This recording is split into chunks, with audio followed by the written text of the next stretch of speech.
What's going on, guys? Welcome to another episode of Smash JT. Got myself the Game & Watch Super Mario Bros. Edition, and in this episode, I'm going to be checking it out to see if it's worth it.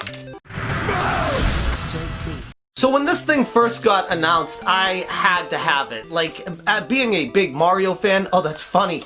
So the cover screen has Super Mario, but then you move it out, and it's got the old school Game & Watch logo guy there. And then a clear case of Super Mario Brothers on the outside. But when I first saw Nintendo talk about this during the Mario 35th anniversary discussion, I had to have it. And I knew it was something that would be in my collection.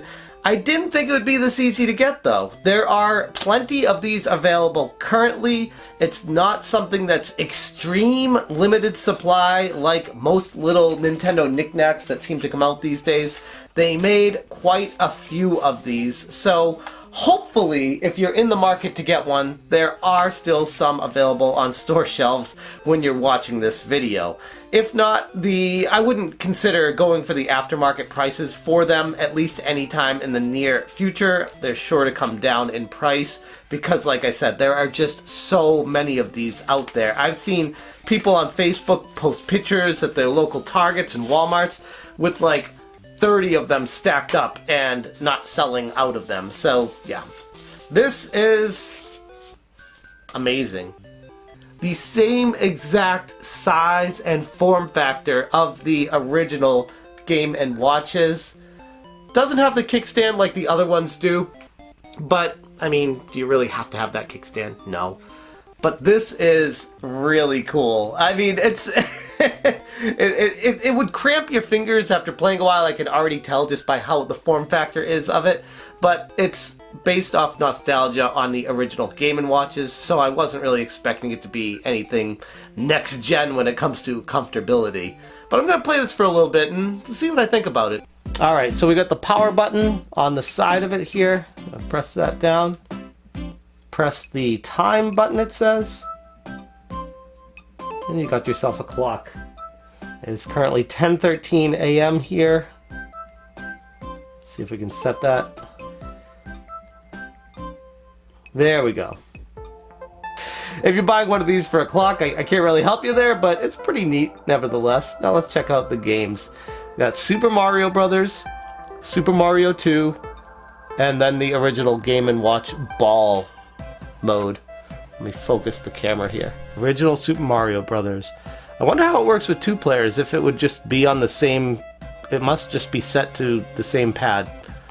Not even going to bother with it. Let's try out Mario. Sound is good.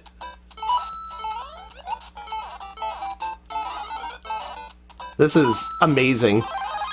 For someone that grew up with this game to be able to just play it on a tiny little flat panel LCD screen, never thought I'd see the day. I don't think I'm gonna make that. Nope.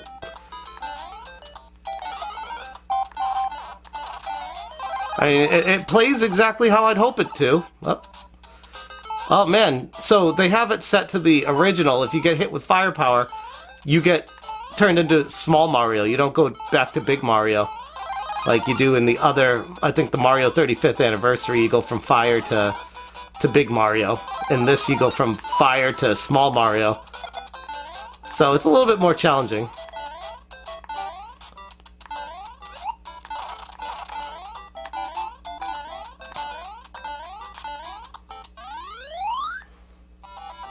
The buttons feel very responsive. The D-pad, it feels like the original D-pad from the NES, like the same exact size and everything. I don't know for sure if it is or not, but it definitely feels that way. Might be a little bit smaller, but not by much.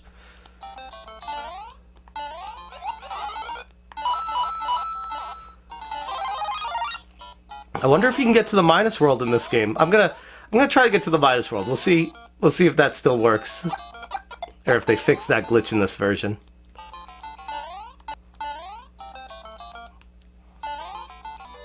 There we go. That is, let's see, minus world. Minus world accomplished. We are now in the negative space of Mario Brothers. So this strikes me as just a ROM of the original Mario Brothers with literally nothing changed. I was curious to see if they had any updates to it, but thankfully no, they don't. Oh man. But I'm just excited to get to the Midas World in this game. I was worried that they'd change it to fix a few of the issues with the original, but no. They went straight through. Let's see if I can make it to the end of the Midas World and have it cycle.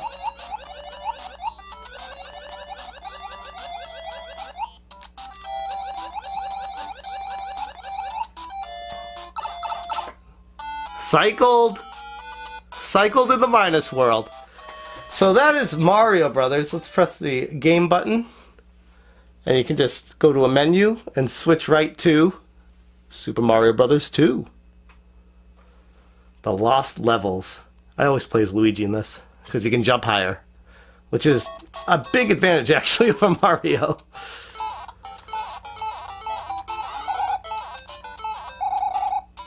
Even has the sound effects where it's like, whoa! Man, can I get this out of there? There we go.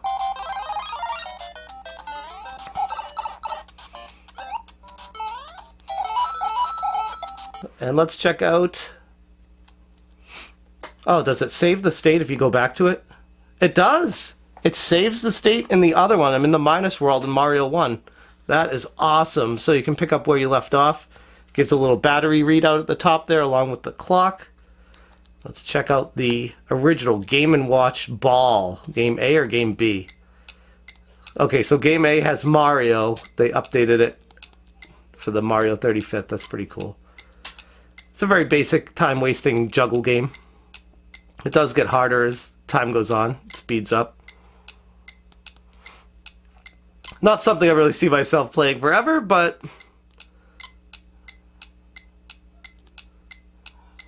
I mean, there's definitely fun to be had in the simplicity of it.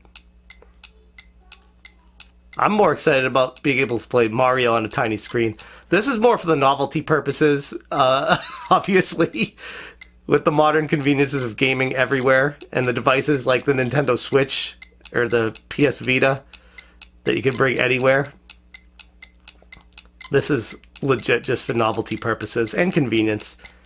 If you want to just throw it in your pocket with your phone to be able to play Mario anywhere. Anyone who is a gigantic fan of Mario definitely wants one of these in their collection. But outside of that, there's not really much of a use for this thing, I'll be honest. As far as adding games to it, Mad Little Pixel did make a video talking about how it has been hacked already, but it's not easy to do and there's not that much memory on it, so don't buy one of these thinking you'll be able to hack it and put a bunch of games on it, because that's not going to be the case.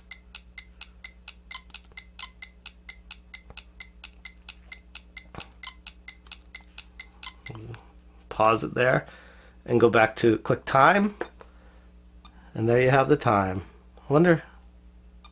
Can you... Oh, that's cool. He jumps to change the time. You can't control him at all, though. He just moves on his own. Pretty neat, though. If you press the time button, it changes the background. And sometimes he dies when enemies fall on him. So that is the Game & Watch Super Mario Brothers Edition. There's a little charge port there. It comes with a little USB charger. For $50, I think it's worth it. I mean, for the collector out there, for everybody else, you don't need this. you really don't. It's really cool, but it's not something that you absolutely have to have. And I'm actually surprised, in all honesty. I was fully expecting Nintendo to make these very, very limited supply, but they didn't. Apparently, they wanted to use this as a money-making tool, and it's working. They're still available, like I said, so if you're in the market to get one, I'd say snag it, because even though they're available right now on store shelves, who's to say they're going to be around in the next month or two, especially when we get closer to Christmas time.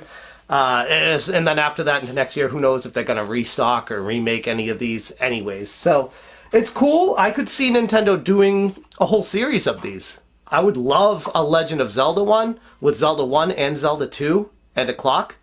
I kind of would have rathered that. But next year could theoretically be the year of Zelda for the 35th anniversary for that. I would love to see a Zelda 35th anniversary and be able to play Zelda games on a tiny little screen like this. I feel like I'd get a lot more use out of it, a lot more bang for my buck, if you will.